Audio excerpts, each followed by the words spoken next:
do you think that that the Second Amendment is kind of in danger right now?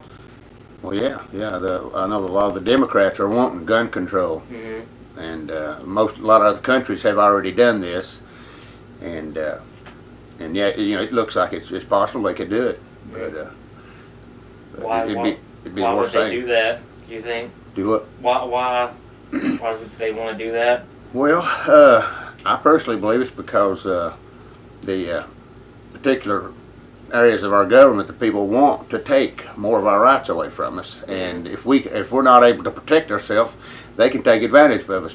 I think that as soon as my generation and the generation after me passes on, that the government, through teaching in school and against hunting and against firearm ownership, that the American people will allow the Second Amendment to be done away with.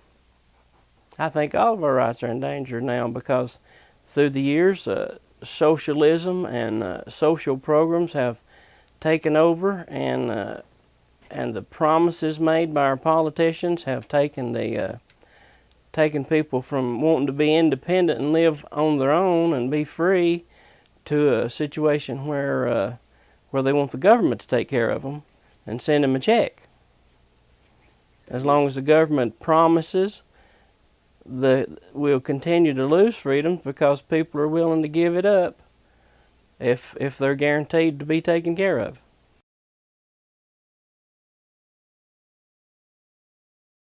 Liberals we have in government that's sitting in high power, every one of them's for gun control.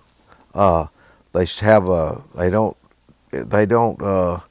come out at all one time to make a mad rush to ban all guns, but because if they did, the people would reject it. I'm the guy that originally wrote the assault weapons ban that became law, and then we got defeated. Then Dianne Feinstein went to town on it and did a great job. The people will sit back and let them take a little bit at a time, one right after another. Gun restoration and then confiscation has been applied out in California and other states. It was applied in England. It was applied in Australia. It'd be applied here. But now they want the guns taken out of our hands because at that time we would be totally defenseless against them. And the American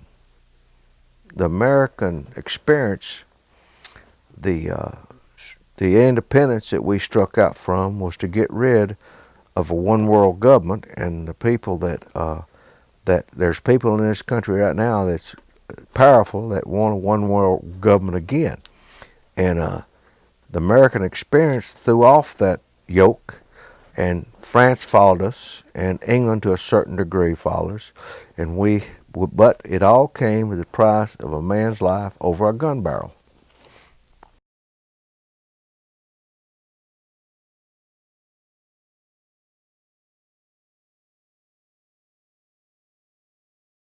One of our basic rights as American citizens, the right to own firearms, is under savage attack.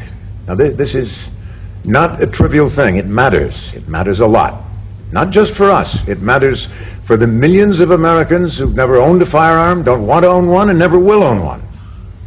70 million gun owners in America have a personal stake in our Second Amendment rights. But every American, every single citizen, has a stake in the future of democracy. And that is what's at issue here. Well, this is America. We do have that freedom to possess a firearm or not possess a firearm. I'm not shoving it down their throat to own one or possess one or carry one. That's their opinion. They can do whatever they want to with it. But don't take that right, excuse me, it's not a privilege, it's a right. Don't take that right away from me, or try to take that right away from me, because that right is granted to me by God Himself to take care of myself, to take care of my family, and to protect the innocent. Without a doubt, the framers of the Constitution intended to create both an armed militia for the defense of our young nation and to uphold the principle that free men have the right to bear arms. The framers articulated this in the Second Amendment. No other interpretation is plausible. The Old Testament speaks to that. Jeremiah 5:21. There are none so blind as those that will not see.